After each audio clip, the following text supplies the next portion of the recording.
Catherine's mother was the great-granddaughter of the Danish king. The Danes were such brave guys, not some Prince Hamlets. The enchanting lovers flickered here and there. Later on, a lot of people were considered as Catherine's father, including King Frederick of Prussia. Catherine's daughter frankly irritated her because she was waiting for her son so she could slap her on the cheeks. Firewood and coal were expensive, so on winter nights the temperature in the rooms dropped to almost zero. To understand the standard of living, the commandant of the fortress, an officer, Catherine's father Christian shaved with the cold water that was left over after breakfast. But Catherine was lucky to have a nanny like Pushkin.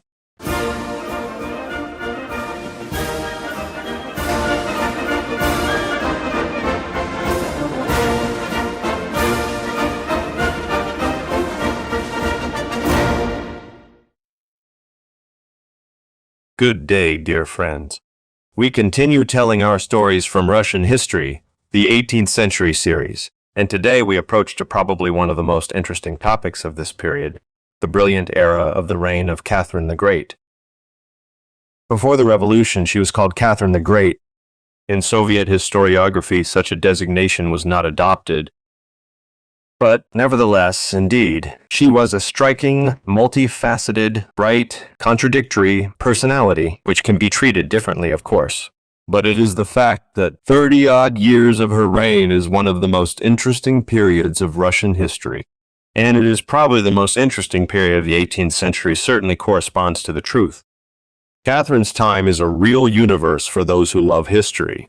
For the researcher, but Sophia Augusta Frederica of Anhalt-Zerbskaya, aka the future Catherine the Great, began her life more than modestly.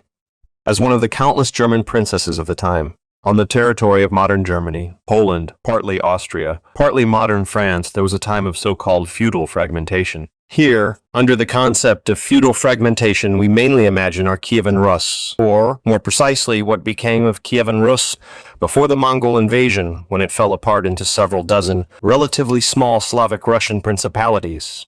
But our feudal fragmentation can't be compared to the feudal fragmentation in Germany.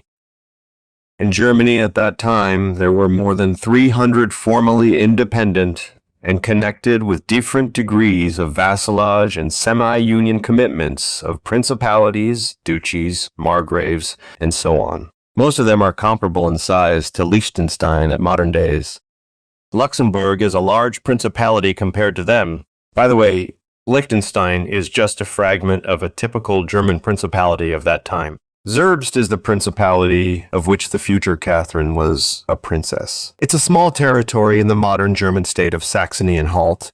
This principality existed with some interruptions from about the time of our own Kievan Rus until the end of the 18th century. The Dukes of Anhalt of Zerbst was an ancient family, but, as they say, a rundown one. Catherine's father, Augustus Anhalt of Zerbst, Christian, served in the Prussian army until he became duke and inherited the duchy. He was promoted to general under Frederick the Great. He did not become head of the principality until he was 52 years old. Soon afterwards, when his daughter was chosen to be the bride of the heir to the Russian throne, the Prussian king Frederick the Great granted him the rank of field marshal general, but not because of his military merits naturally, but for political reasons, for his successful paternal labors. Catherine's mother, Johanna Elizabeth Holstein of Gottorp, Ivanka, had a more noble pedigree, being the great-granddaughter of the Danish king. We have already talked about the fact that the Danish kingdom, and in general the conglomerate of Scandinavian kingdoms of the time, Denmark, Sweden, Norway are large, strong states, and Denmark itself periodically included Norway, Iceland, a mass of islands, and it included at some time Greenland, of course, parts of Baltic states. Well, Greenland, of course, part of the Baltics. The Danes were such brave guys, not some Prince Hamlets. Who does not know, for example, Alexander Nevsky on the Chudsko Lake fought not only dog knights, there was quite a powerful detachment of Danish knights, because the Danes owned large tracts of land in the Baltics. Let the Estonian guys not get upset, but the city of Tallinn, as we know you and I do not remember, I think I told you before that the city of Tallinn is a Danish city. The Danish founded it, the Danish owned it, and it sounds like Tallinn is a Danish city. It is the direct translation. Catherine's mother married when she was 15 years old. Her husband was 37. So a difference of 20 plus years is absolutely normal for that time. Well, from a dynastic point of view, her mother was of higher origin than her husband, although he was a general.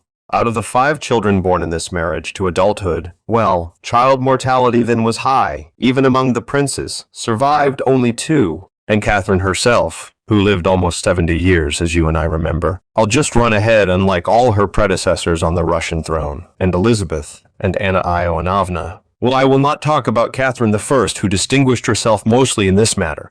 This matter is that Catherine II was a model of a healthy lifestyle. Remember this? This is just how you have to eat. Take care of yourself. Make a schedule. Work very hard. Again, getting ahead of myself.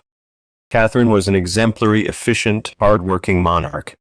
Then, when she becomes one, well, only she and her brother Frederick August, the last reigning duke of this small duchy, survived. Empress Catherine, then, why I remember that she lived almost 70 years. Empress Catherine will outlive both her brother and her small homeland, which in 1793, just during the Revolutionary French Wars after the death of childless Frederick Augustus, would become part of another, also very small German duchy.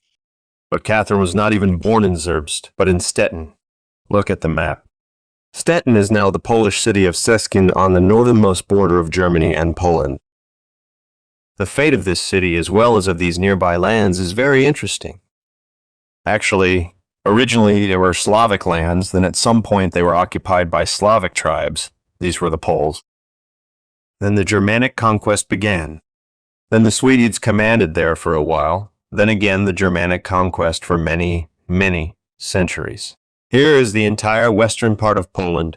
If you just draw this line from the sea down towards the Czech Republic, Austria, Slovakia, this whole western part of Poland, it was Germanic territories where the Poles were actually a minority, sometimes a very strong minority.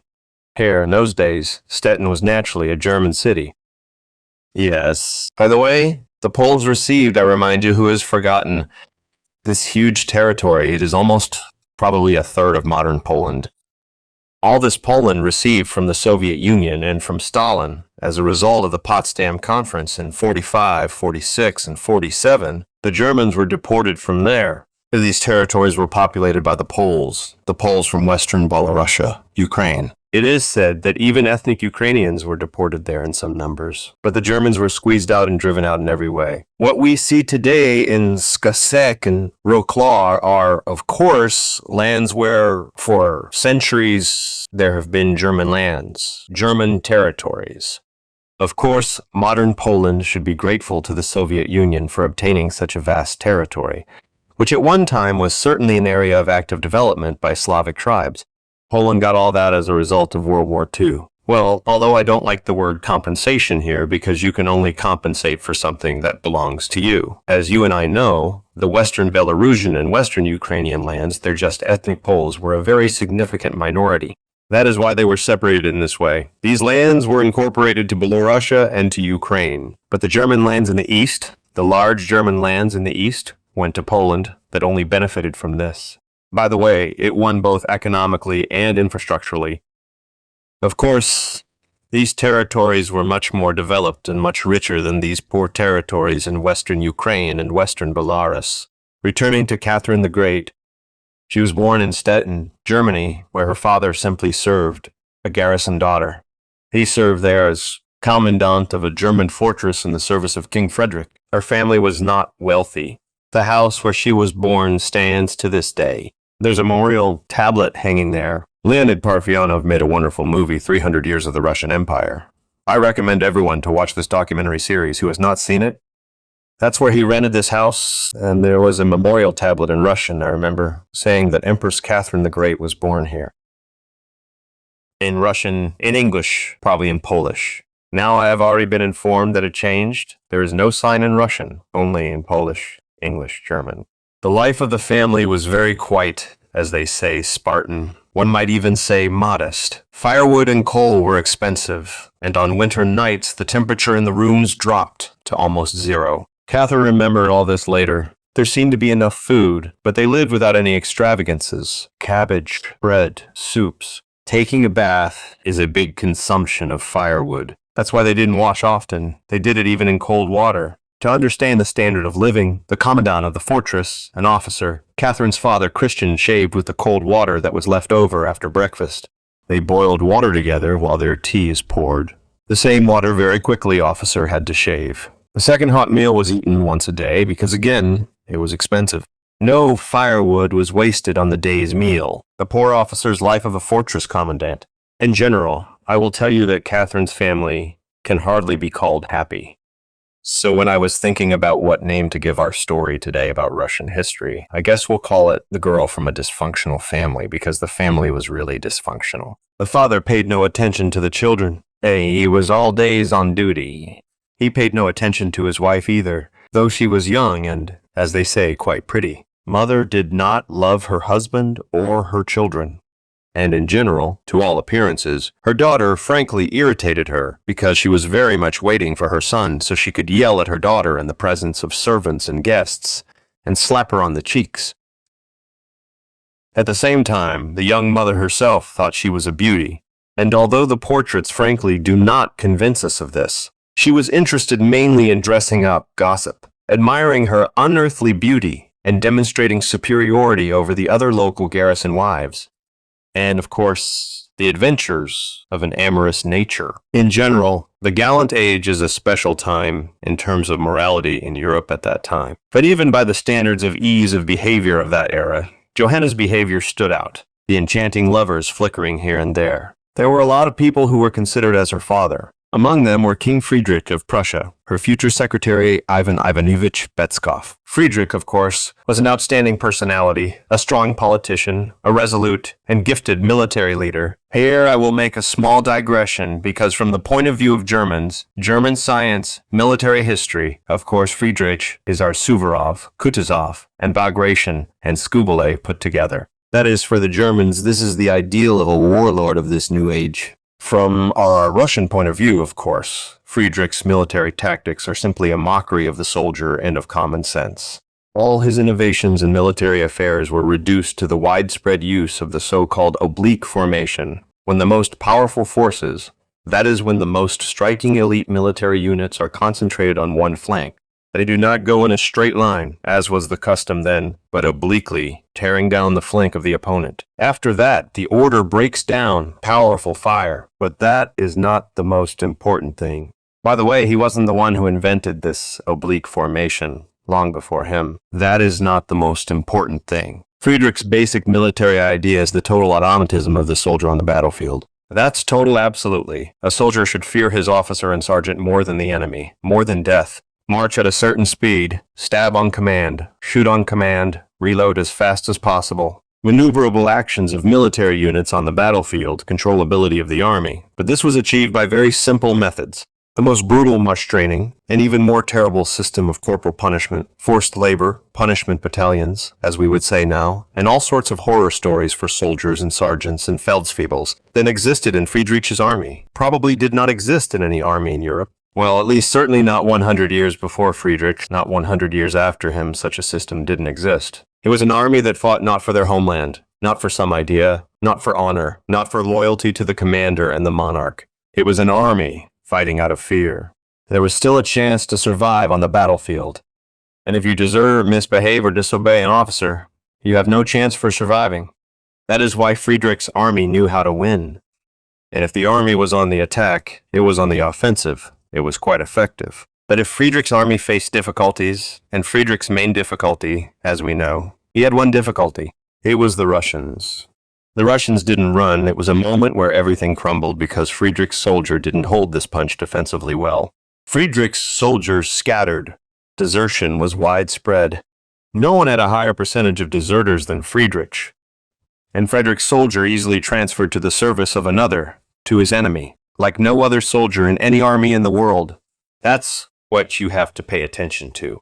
So I stipulate that Friedrich, of course, was a strong, bright personality and administrator. But from military point of view, Friedrich is the anti-Suvorov, and that is 100% certainty. All that was good in the Russian army, all that was good in the leadership gift of Suvorov, you can turn it 180 degrees reverse. Change plus for minus, it would be the Prussian army of Friedrich. Speaking of Frederick as the potential father of Catherine the Great, well, this is, of course, complete, utter nonsense, because Friedrich could be suspected of anything, but he was not interested in women, not at all. and I want to take down the fashionable gossip. There is no evidence that he was particularly interested in men either. It felt like he was just a dry man, and as we would say now, asexual. He was interested in the war. He was interested in the greatness of Prussia. But there wasn't enough time for love. In this respect, Frederick is very similar to another gifted military leader. Much worse, really, than Frederick, who ended his life, I'm saying, of Charles XII. Charles XII, as we both know, was proud of his virginity and never had any relations with women. He was even literally shaken if a woman took him by the hand, if she gave him any signs of attention. But Karl was just as uninterested in men as he was in men. He didn't care about that at all. These were the kind of strange personalities. So, for the role of Catherine's father, Friedrich is definitely not suitable. But Betskoy, well, Betskoy communicated, visited quite often, met Catherine's mother when he worked in Paris. And it is known that Catherine was very attentive, almost affectionate, to Ivan Ivanovich Betsky. Look at the show Catherine. It shows how much she cherishes Betsky. He was her personal secretary for 17 years. It was Betsky who was entrusted with raising Catherine's son from an outlaw affair with Grigory Orlov, that of Lisha Bobrinsky. According to the memoirs of contemporaries, someone saw even Catherine kissing the hand of Ivan Ivanovich Betsky. According to the norms of the time, a woman of that level could only kiss the hand of either her father or a priest. Well, in general, all these, of course, are curious versions. I go back to Catherine's theme. I note that she did not establish a good relationship with her father, her mother, or her brother. And even as adults, when Catherine's brother Friedrich already ruled Angalt-Zerbst, and Catherine was the Russian empress, these two closest by blood had never met, corresponded, or maintained any relationship, which, in general, is quite illustrative. As a child, Sophia Frederica was called by her diminutive name Feik or Feiken, something like Little Frederica or Frederica. The girl was incredibly energetic. She was running around the house. She was sliding down the wide railing. She was making noise. She was dancing. Mother was incredibly annoyed by all this, and if she ever saw her daughter dancing, jumping, playing with the boys, she would immediately punish her. In general, most of the time, Feik was left to herself. She knew no parental love, as I said. She wasn't friends with her brother. Let us ponder how such a childhood could have influenced the character of the future empress, the future Semiramide of the North. Yes, so there was no idea of family in Catherine's mind. They had no understanding of what close, kindred people were like. Moreover, she did not get anything good from her married life either. There were no family ties. And so her personal attachments, which later she had as an adult, if there were any, she always simply put at the service of herself and the state interests. A few words about the upbringing and education of the young Catherine before her arrival in Russia. She has lived in Zerbst since 1737. Stettin is at least still such a relatively large city, and Zerbst is quite a backwater. It is such a district center. It was cold out there. The same soup is served 3 days in a row. It was in the princely house. That is, until the old one had been eaten. No new one supposed to be made. That's where she starts to study something. Catherine did not receive a university education. She received a home education, which was peculiar for the time. This is how the famous von Wiesen later described Mitrofanushka's home education. Different teachers came and taught them things. Catherine, of course, was no Mitrofanushka at all. She loved to learn very much. Well, to begin with, although she was not very lucky with her mother in terms of maternal love, but Catherine was lucky with her nanny, like another lucky one, Pushkin. Has anyone read Pushkin's poems dedicated to his mother? And dedicated to Irina Rojanovna? Here it is. Catherine, too, had a favorite nanny, a young French woman, Mademoiselle Cardel. Catherine wrote much about her in her memoirs. She wrote that it was only thanks to her that she learned French well. Her nanny, and also governess, was very interested in the theater, and so Catherine knew all French comedies and tragedies like the back of her hand. Again, at the behest of her nanny. Her nanny, and also governess, was very interested in the theater, and so Catherine knew all French comedies and tragedies like the back of her hand. Again, at the behest of her nanny. It was she who encouraged her child to read at a young age, for which we all owe the forgotten Frenchwoman a great deal of thanks. French was as a native language for her. She was also taught history and geography. Well, as we know it, these were not university professors, and the quality of teaching corresponded with the level of the district town of Zerbst. But Catherine showed the liveliest interest in self-education. She recalled that already at the age of 12 she had read, for example, the Annals of Tacitus. She read avidly several times the comparative biography of Plutarch.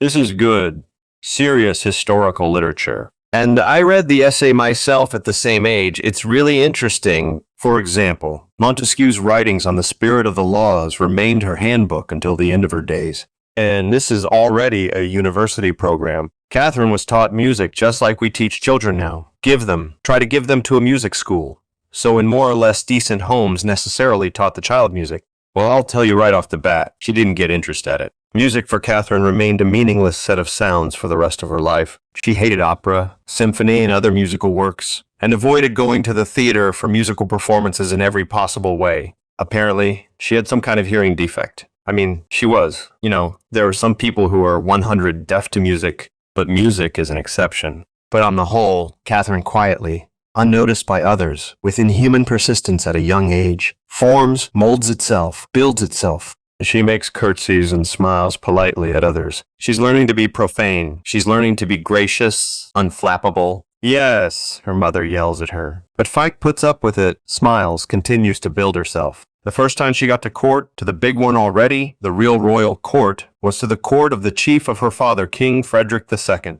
He is fascinated by wealth. He is fascinated by what she thinks are the sumptuous robes of the courtiers, the beautiful furniture, the large rooms. In the end, by the warmth, because in Friedrich's palace it was warm. The furnaces are always heating. But most of all, she is struck by the high society's manners. And, by the way, she is struck by King Frederick himself. We have to admit it, that Friedrich behaves, on the one hand, very majestically, but on the other hand, naturally. He's democratic. He smiles. He talks to everyone, right down even to the junior officers. Friedrich always keeps his back very straight. He doesn't slouch like I do. He has perfect posture, talking with his head up always. Catherine, I remind you, is very short. We don't know exactly her height.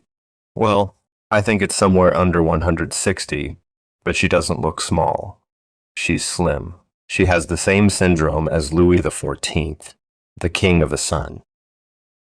The Sun King was well below average height, but no one noticed it because he was straight as an arrow, just with shoulders unfolded. By the way, the same French governess gave Catherine another piece of advice, which she followed throughout her life. When you talk to someone who is shorter than you, don't look up, but look into his chin. So then others would be forced to put their own heads down, lower their gaze, and to catch your gaze. And some time will pass, and Catherine's manners at the Russian court will be appreciated. Well, in Germany, what could she be waiting in Germany? Well, at best, it would be the fate of the consort of one of the countless 300. And it is at best 300 princes. There were many more children than there are principalities. One could wait endlessly for an inheritance. She was not satisfied with that role, but she is slowly preparing herself for another life. A bright, rich, full life. She does not yet know how to achieve it. But if the slightest chance comes up, little Fike would take it 100. And that chance came to her accidentally. And it was the first and last accident that did not depend on Catherine herself.